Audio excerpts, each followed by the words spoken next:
You just launched a Kickstarter campaign, but will enough people back it? See, now that is a really big question, and it's really hard to know the answer in advance. It's not enough to just come up with an idea or even a prototype. Even having your manufacturing and your freight and your order fulfillment all figured out in advance is not enough to guarantee your success. You have to market yourself. You have to sell this beautiful thing that you spent so much time making.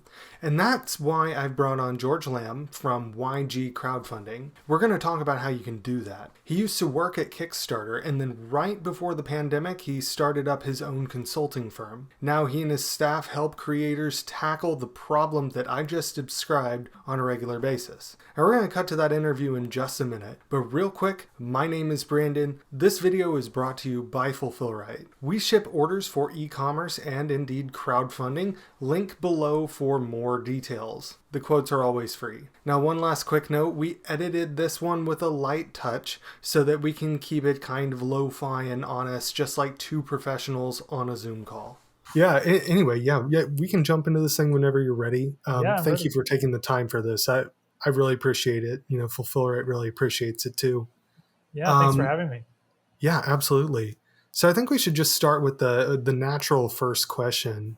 And I think that is, what inspired you to start YG Crowdfunding? One of the biggest things that I learned at Kickstarter, which is why I wanted to start YG, was that while Kickstarter provides a great platform and some support through the outreach leads, a lot of crowdfunding hinges on digital marketing, and that's something that Kickstarter doesn't really support.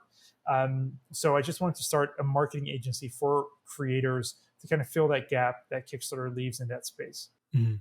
Yeah, and that makes a lot of sense. What year did you start in, by the way? I'm just curious. Ooh, that was 2019, I think, going on 2020, right before the pandemic. Oh, yeah. Okay. Yeah, you've got great timing then, because, of course, unfortunately, the pandemic happened. But one of the good things to come out of it, and it's always good, I think, to look for the silver linings on something like this, is that it made crowdfunding do better.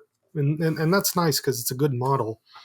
But you're absolutely right that, Kickstarter gives you the platform, and Indiegogo gives you the platform, and GameFound gives you the platform, and they're good platforms too. But the actual marketing part, the bringing your audience part, a lot of people really struggle with that. And there's still kind of a market gap. And I think that's where folks like you can come in handy. Yeah. And I guess you guys fill another gap, right? Which is the fulfillment part. I think all these platforms, they, although great, have such a limited sort of useful lifespan in a creator's multi-year journey, right? We all know that this takes years in most cases to get a game off the ground or to get a product off the ground.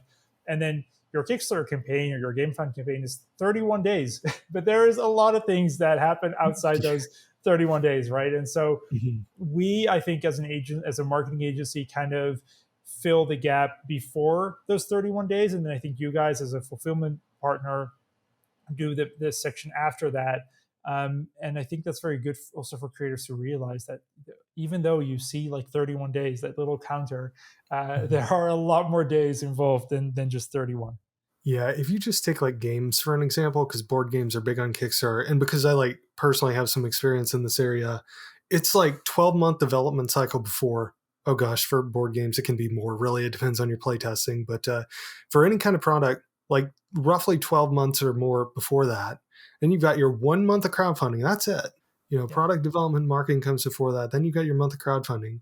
A little bit of time before the payment clears, and it's like a month or two in manufacturing, a month or two on the water, waiting on freight, waiting on customs for the permission to bring it into a country, and then you're shipping the stuff out. So what looks like a month is actually more like an 18-month ordeal, and that's assuming you're like moving quite efficiently as well. It is such a long winding path, and it's interesting. I do really enjoy seeing things come together. Sometimes as a marketing agency, we start really early on with creators, and our sort of our internal process where we speak to creators for the first time, it sometimes takes 2 years before we actually start running the first ad. But it's really cool to see people's lives change gradually from just having an idea all the way to launching like a multi-million-dollar campaign, and then all of a sudden they're in business. And then sure, this whole thing comes after that, with the fulfillment and customs clearance and manufacturing. But just for a brief moment in time, when that campaign hits, $1 million, $2 million, and it closes, just for a sweet few Mhm. seconds, people can feel, I made it. And I think that's, Yes. just the best moment Mhm. in this job. Yeah, it's a huge relief to get to that point, even if it's a symbolic thing, and it's more than symbolic. But even if it's a temporary stop along the way, it's still a very clear cause to celebrate, which people definitely need. Yeah, Um, absolutely. but of course, because there's so much work that goes into it, I assume you do some amount of selection and vetting before you just take on individual clients. Can you tell me a little bit about how that works and what criteria you use?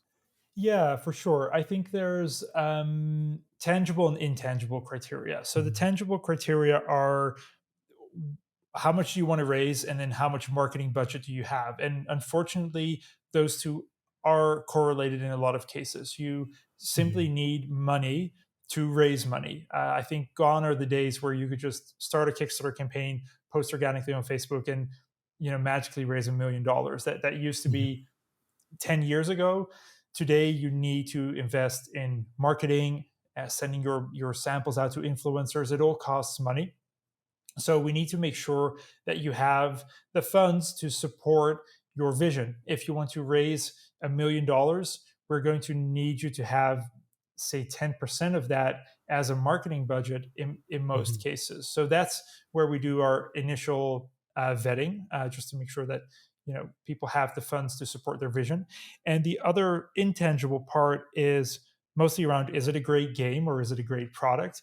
And is this the team that can really make it Mhm. happen? Because some products are really complicated, and you really need a team with the experience to make that happen. So Mhm. uh, with board games, I think it's a little easier, because a lot of board games, especially if there's no digital component to them, it's just the game. If someone's a great graphic designer, or they're working with a great graphic designer, the manufacturing of that, although still complex, isn't as complicated as an e-bike with a smartphone app with Mhm. battery packs, right?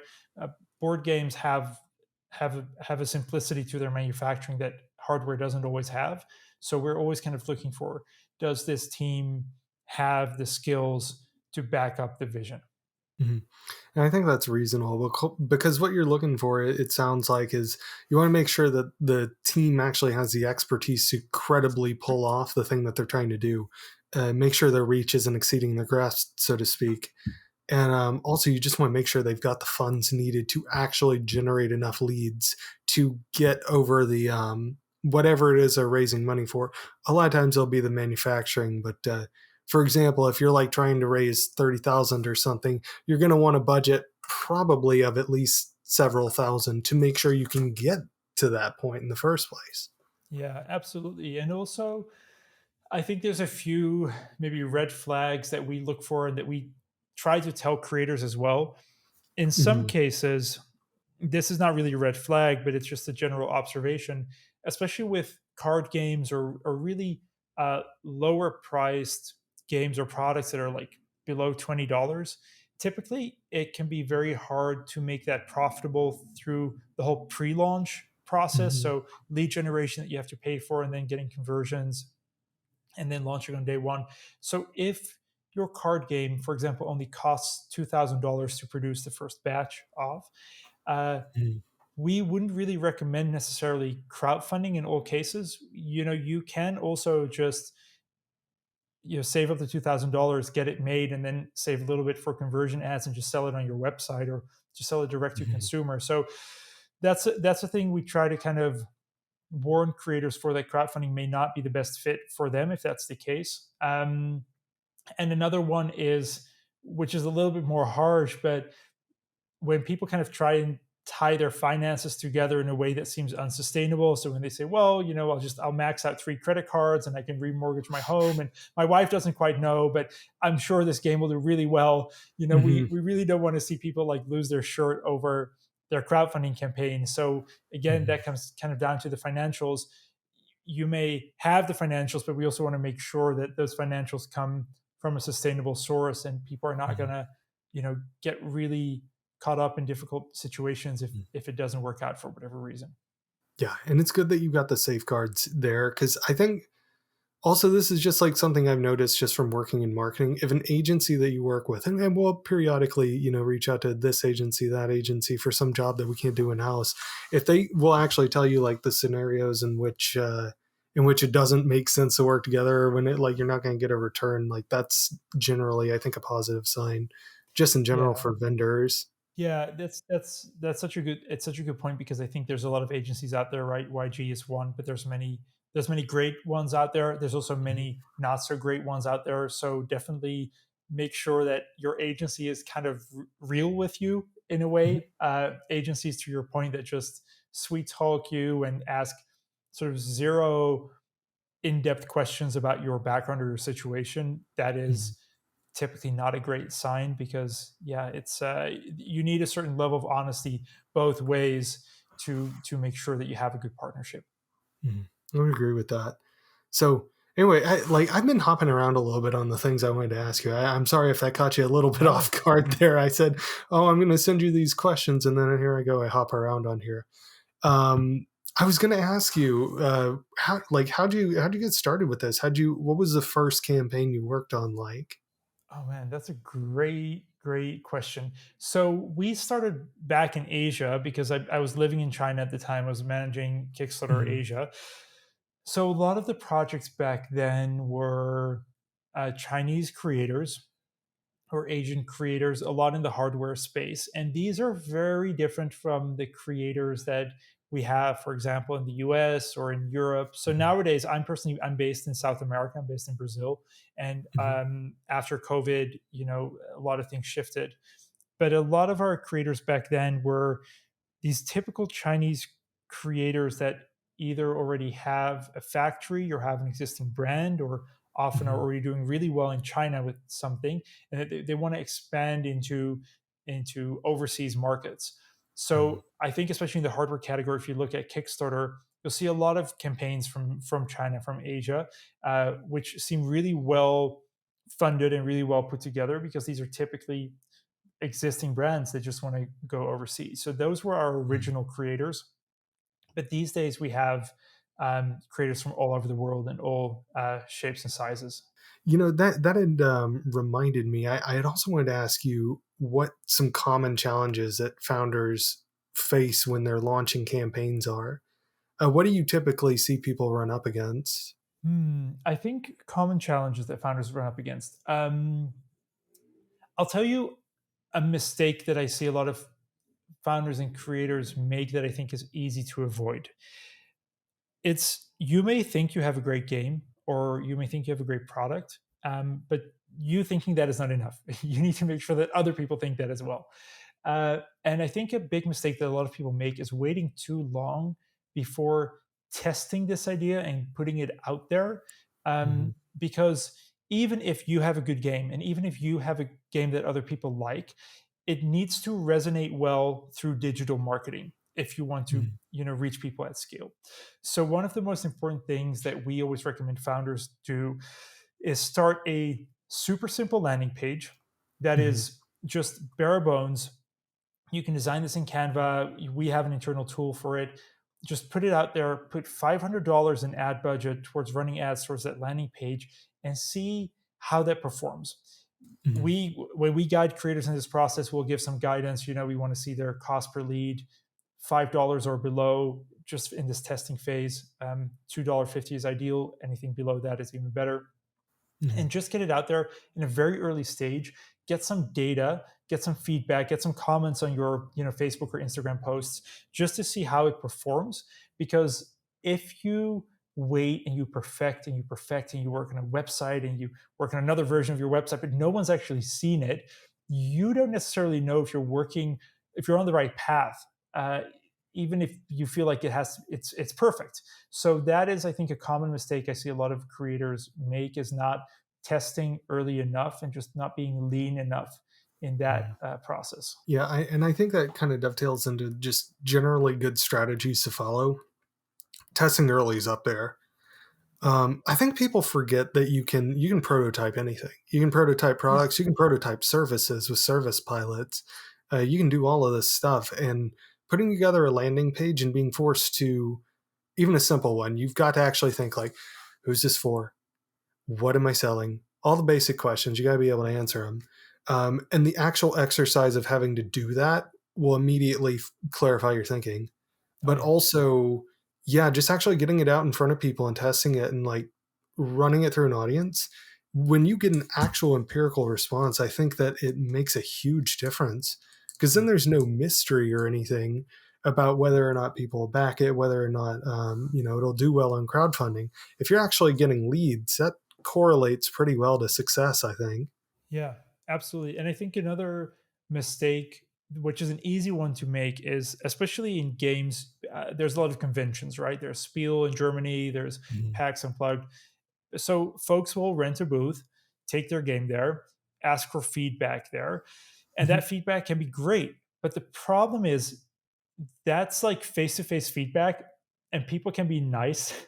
And what you really want to see is, again, those leads coming in, because leads, digital marketing, online conversions, does this present well on a website, on a Kickstarter page? That's ultimately where it needs to happen. So Mhm. when you are not there to draw people in with, drinks at your booth and freebies and giving them like a Mhm. 15-minute explainer, but all you have is one graphic on Facebook, which is all that you have to lure people Mhm. in, you still don't know if this is going to work online. And so I think Mhm. conventions are great. You must go to conventions if you can. I think it's a great tool, and it's a great way to get more sort of qualitative feedback, because you can have longer Mhm. face-to-face conversations with people, but it doesn't tell you if this is going to be successful in selling it online.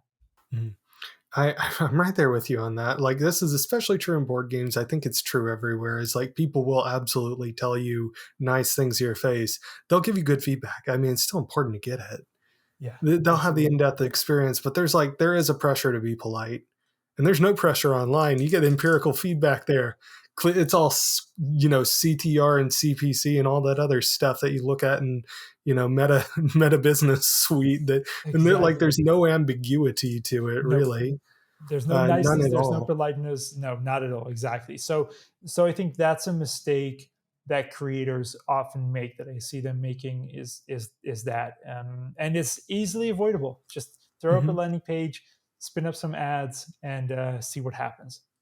Yeah. What do you think are some other things that people can do to just kind of increase their odds of success? I think there's a really big one where I think Fulfill Right plays a very important role, which is not leaving the shipping and fulfillment to the end of your campaign when you're done. In fact, Mhm. a good crowdfunding campaign is sort of strategized in reverse. So think about your game or product being totally finished, and it needs to land at someone's door. How does it get there? What size box does it come in? What Yeah. weight will it have? What does that cost to ship? Who will ship it? From where will they ship it? And then work your way back from there. Mhm. So I think one of the first things people should do after validating that this is a good idea by running some Facebook ads is talking to fulfillment partners like you guys, and Mhm. trying to get even just a ballpark quote. You will know if you're making an espresso machine or a deck of cards, you'll roughly know kind of your sizing, right? Even if it's not finalized, and then Mhm. that will give you a good reality check of your cost structure. And then once you know that, you'll have your cost for fulfillment. You can Mhm. then go to manufacturers, get your cost for manufacturing, and then you know what you need to sell it for. And Yeah. then you go to a marketing partner and get your cost for your marketing campaign. And that way you Mhm. put it all together from sort of the final step all the way back to the first step. Yeah, we have a term for that. That's design for manufacturing. Basically, from the very beginning, like you're optimizing for inches and ounces to make that product small and light as possible to cut down on fulfillment and shipping, which is of course what we spend a lot of time thinking about.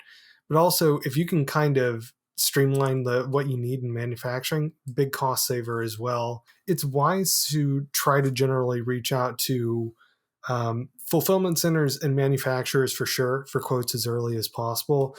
Um, I guess you can, well, you know what? Yeah, you can get freight quotes for free on Freightos. So, like go ahead and do that too. Base it on like weight and size and that kind of stuff. And that way, I mean, those are the three big that and that and customs make up the four big parts of post campaign expenses anyway: manufacturing, freight, customs, fulfillment. If you Yeah. optimize for all four of those, you have a much better chance of succeeding in the long run. And you can actually fix up problems with the product before you ever go live with it and commit to something that's going to give you trouble. We recently ran into a very interesting problem with a creator in terms of materials and some things not being legal in certain countries. So we have a campaign right now that's live, super awesome campaign. It's called Universal Dungeon, and it's an STL terrain project. So you 3D printed it at home. There's no shipping involved, but in the designs for this wargaming terrain, the creator envisioned that you would put little circular magnets in the Mhm. 3D print so they can snap together. And we ran this whole ad campaign around that. And this creator is from Poland in Europe.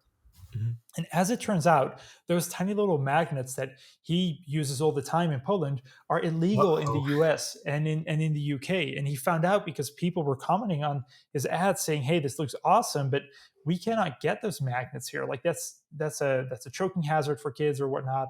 Um, and that happens more often than you think. And so I think just kind of not assuming that what you want to make is available or shippable around the world. Things with batteries can be tough to Mhm. ship sometimes with air freight. Certain woods or natural materials may Mhm. require additional certifications in certain countries. So I think that's another thing that kind of falls under start with your fulfillment first and thinking about that, and understanding if the materials that you're looking to use are even legal in the regions that you're marketing to. Yeah, yeah. Oh, that makes perfect sense too. So it's interesting you mentioned that project. Have you run into any projects that were just difficult in that kind of sense, like just really unusual manufacturing problem? Yeah, that's a great question. We're gearing up right now for the second launch for a product called Carvera, which is a CNC machine. Super technical, super expensive. The Carvera Air is coming out. So this is their second machine that's a lot lighter and a lot cheaper. And this first one, I just thought it was remarkable because this is a super complicated piece of equipment. It's a CNC Mhm. machine that does auto tool changes and laser engraving and all of that. And the creator is a guy named Josh, and he's based in Beijing, China. And he's been a maker all his life, and he just never found a Mhm. great CNC router that fits on his desktop. And his first office, now he has a nice office, but back then when I visited Mhm. him, he was in an old bomb shelter under Beijing. So he was literally underground in an old bomb A shelter, literal bomb a shelter. literal bomb shelter from what God knows when. A And, little because and that I get was tired of working in my basement. Oh my God. No, no, then continue. yeah, Please no. do.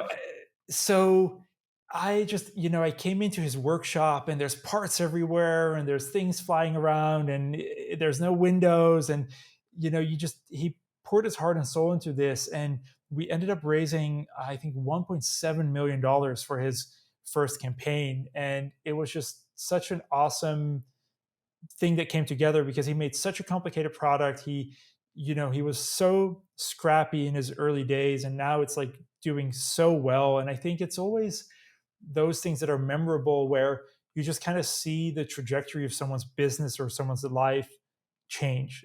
That's just always so Mhm. awesome to see. And this one was such a cool one because it was a super complicated product. He made it himself. He fulfilled, he shipped. I believe they even like shipped on time or within. And this is a big, big thing that they're shipping. And you know all about shipping. Like that's not Mhm. easy. There's certifications, lasers, God knows what. And he did it. He did it out of the bomb shelter in Beijing. And so that was super memorable. Yeah, no kidding. It's funny you say that because like heavy items are hard to ship, and of course, super Yeah. technical stuff. You never know how that's going to go with marketing. Obviously, it's like certain things you think that. certain popular items you expect to do well, but sometimes it's just the most random things because there's some sub community in Mm. some part of the world you don't even know exists, either geographically or just in a sense of like, I didn't know people were into that. And Oh, somebody finds that and then they make something for them, and then all of a sudden it takes off. Because you know yeah. what? Apparently, a few hundred or a few thousand people needed that CNC machine like Oh real yeah. bad. That's And those are the crazy. best projects. Those are in fact the easiest to market because they kind of market themselves.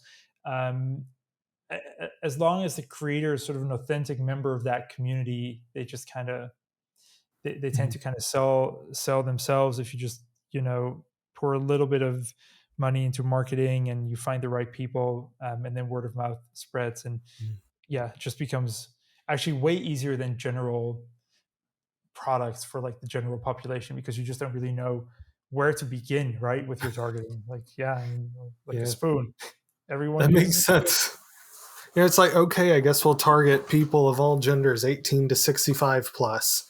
Must And have that's a just mouth. what you put in Meta Business Yeah, Suite, and you just hope for the best. exactly. Yeah. So of course you've got the big moment of a crowdfunding campaign when you launch it, and it does well. When a campaign's live, it attracts a bunch of people to it. But what do you do after it's over and you want to keep getting traction over time? Yeah, that's a really good question. I think a lot of it depends that sort of post campaign strategy depends on your speed of manufacturing and fulfillment. So if you're so some creators are actually done with manufacturing even before the campaign begins. They just want to use it as a marketing push.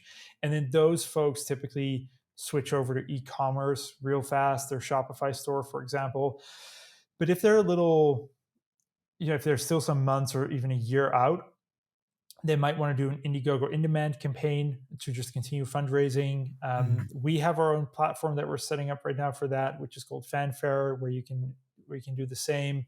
Um, and in some cases, some creators actually stop. They don't want to have any more orders because they want to make sure that they know exactly how much of the thing to make, which I think is an underappreciated strategy as well, because there's this natural tendency of wanting to continue to raise more and more and more and more and more. Mhm. But if you can just say, well, we have these 1,000 orders now, and this is exactly what we need to make, and we're Mhm. just going to get this out the door first, make sure everyone has a great experience, versus having sort of an ongoing change in your order list and factory requirements.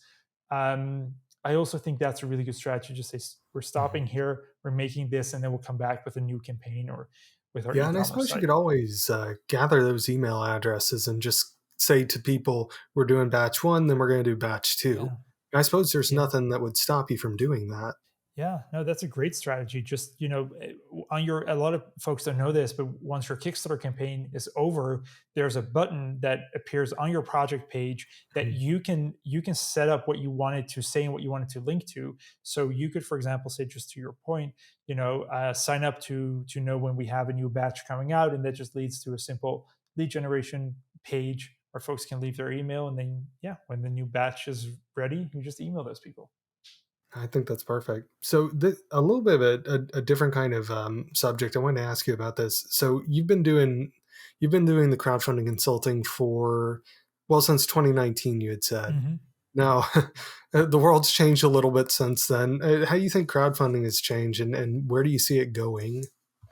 Well, I think the elephant in the room for games specifically is GameFound, right? In 2019, it was Kickstarter and Indiegogo.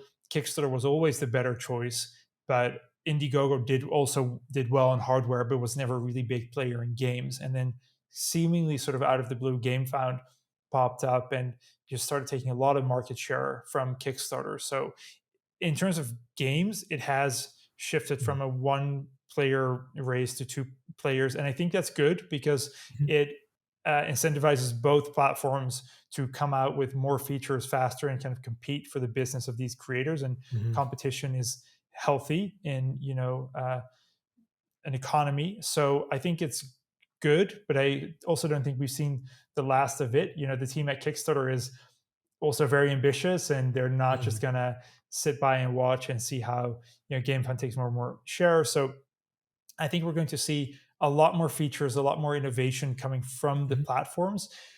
And I think the other thing that's just great about crowdfunding in general is that it just never stops. People always There will always be people with ideas. There will always be people that sit Mhm. around the kitchen table playing a board game thinking, I could do this. Like, I have a great idea, or that have a problem in their daily lives. And they just think, what if there's like a better mousetrap for XYZ? Mhm. So the future of crowdfunding, I think, is forever bright as long as just people have these ideas.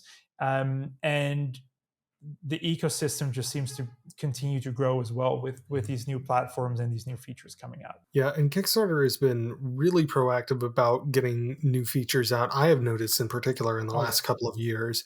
It seems like every time I log in there for, every once in a while I'll get collaborator access on something. I haven't run a campaign myself in a little while, but like every time I log in as a collaborator, there is some new feature. The whole oh yeah, builder, I think they swapped that out pretty recently too for something that's a little bit easier to work with. And I'm thinking, well, of course, now there's competition in the industry, and everybody is trying to do new and interesting things, and it's honestly really nice to see because, of course, all the creators are going to win from that, and ultimately the backers are going to as well. yeah, absolutely. Yeah, I think I think there was a bit of a slump a couple years ago, and it seems like this sort of golden age of crowdfunding is coming back. We're Hmm. coming out with our own version of this, which is called Fanfare, which is not necessarily a crowdfunding platform, but we talked about earlier how a crowdfunding campaign on Kickstarter is like 31 days, and that's kind of Hmm. the lifespan of a campaign, but not the lifespan of a project. And so with Fanfare, we're building this different system where even if you just have an inkling of an idea, you can just start a landing page and you kind of like build that out and sell memberships to your idea, get people to donate, sign up. And then if you want to launch on Kickstarter or on GameFound, you can just step out and do that and then come back to continue to sell or grow your community Hmm. there. So we're kind of taking a really different, sort of more modular approach to this. So I think there's just so many people doing different things. I think Shopify has been sort of a newcomer in this space as Hmm. well, in the sense that a lot of new, especially larger creators, may do like pre-order campaigns on Shopify instead of doing Hmm. it on Kickstarter, just to have more of a branded experience. I think that's super interesting. So Hmm. you just see so many cool things popping up left and right. But at the end of the day, the core is still like you got to have a great product, you got to build Hmm. a community that's excited about it, get those pre-orders in, and then do an absolute great job at your fulfillment and delighting your customers Yeah. through just under promising and over delivering. Yeah, and I feel personally like crowdfunding's obviously it's not going to go anywhere, and I don't think the Kickstarter platform or any of the major platforms really are going to go anywhere either, as far as I can tell. But the idea of crowdfunding seems to be getting more diffuse because we're seeing equity crowdfunding in various different forms. Pledge managers are getting into crowdfunding.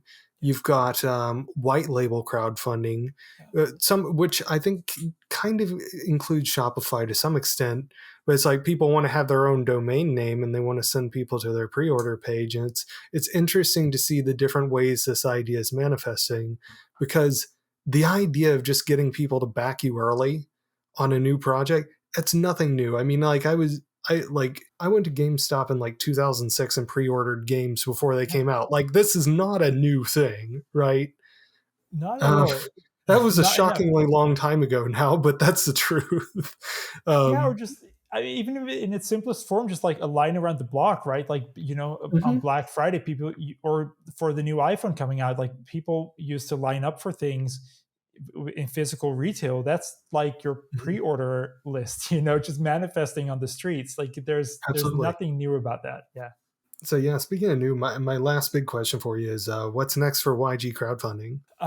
So obviously, I mentioned the platform that we're bringing out, called Fanfare. That's a big new thing for us Mhm, because we're not trying to disrupt Kickstarter or GameFound or crowdfunding in general. What we're primarily trying to build is everything that those platforms do not have throughout that entire journey that we spoke about. So that's a big thing. And the other thing that we're going to experiment with this year is we are going to try and make as many of our educational resources free, if not completely open source. So we've always had a course on Udemy, even though it was cheap. I think it sold for like anywhere between $11 to $99, Mhm. depending on how Udemy prices that. We just set it to free this month just to see what happens. And the response has been great. And so now we're actually going to consider to just make everything that we have free in terms of our courses, our templates, our learning resources. Mhm. Just put everything out there as one big experiment. So that's going to be a big change for us. Um, and yeah, just hopefully lower the barrier to entry. Mhm. What's been so interesting with making the Udemy course free so far is that we used to always see where the students come from, and it used to always be US, Europe, and just kind of the main suspects. Mhm. But since setting it to free, we have been getting so many students from other countries in Latin America, for example, Mhm. Bolivia, Peru, Africa started like glowing up on the map all of a sudden, Southeast Asia. And Mhm. so it just tells me that there's creativity everywhere in the world, right? But Mhm. not everyone maybe has the access to the funds or the resources that people in the US or in Europe have. Mhm. So I am just so curious to see what happens if we can radically lower the cost of crowdfunding, of getting access to this knowledge. What is going to pop up from not just the US and Europe, but from all parts of the world. And that's really what I'm thinking a lot about right now. Yeah, and I think it's going to be interesting to see what happens with your Udemy course because it can be kind of like a way of pulling people in as clients. Like it's smart business, cheap or free. It's smart business. It's a way of pulling people in. But I think that Udemy also kind of functions as one of those. It's just another channel that you can get on. And it's Yeah. almost like you're playing the SEO game a little bit there too. It's just another place to get seen. It's another place to spread the word. And just knowing that there's high quality courses out there for free, I think is something that people should take advantage of. And by the way, like links to all of that stuff, we can drop that down there for everybody. Also, like smash Awesome. that like button. It makes a like button glow now. It's a whole thing. Oh, If you really? actually say that phrase, yeah, they use AI or something to like smash that like button, I and thought it'll go off just like that. if you smash the like button, it just shows up with like all these little hearts and sparkles and crazy animations. But I don't know if that's like temporary for just a couple Who users. But knows? you should try it. I don't know. I've seen it a couple times, so it doesn't work all the time. Well, we'll see what happens when we post this one. Yeah, very cool. Where can people find you online? Yeah. So obviously the agency ygcrowdfunding.com. You can find me on LinkedIn, George Lam. I'm sure that'll be in the show notes as well. Feel free to reach out to me. My email is public. It's george at ygcrowdfunding.com. Our course is on Udemy. We have a Discord server. We'll drop an invite here as well. And then also, like if you visit our website, you can always schedule a call with one of us through our bookings page. So we're everywhere. I try to not be on X and on social media as much these days anymore because I like to preserve my sanity. We're moving into an election year, so I'm Yeah. just going to stick with LinkedIn and Udemy in terms of my social media for now. So those are the best places to find me. All right. Perfect. So anybody who wants to check that out, that's all down there below in the description. And yeah, at this point, just thank you very much for your time. Really appreciate you Oh, sharing your yeah. information here. Thank you for having me on. And we are Absolutely. also having you on our podcast soon. Yes, that's right. So people, you better let's link. We'll link our podcast as well, so that if you want to learn everything about Fulfill Mm. Right and fulfillment, uh, you can find that Yeah, on the that'll be Platform perfect. Designing I'll podcast drop soon. that in the notes as well. Yeah, amazing. All right. Well, Brandon, cool. this was super cool, man. Thanks for watching this interview. I appreciate it, and I know that George does too. Now, details on both of our companies are down there below in the description. You can check that out if you want to. And just in case you missed the name earlier, my name is Brandon, here on behalf of Fulfillrite. If you need help shipping your orders, go to fulfillrite.com and request a quote. We've shipped for thousands of crowdfunding campaigns and e-commerce companies before, and we'd be happy to help you too. The quote doesn't cost a thing, so if nothing else, you get some good information on pricing. Link in the description. Now, if you enjoyed this video, please take a moment to like and subscribe. Don't forget to slap some postage on that bell so that you can see new videos as soon as they drop. And last but not least, if you have any questions about order fulfillment or crowdfunding, leave a comment below. I will personally answer as many of them as I can. Thanks for watching.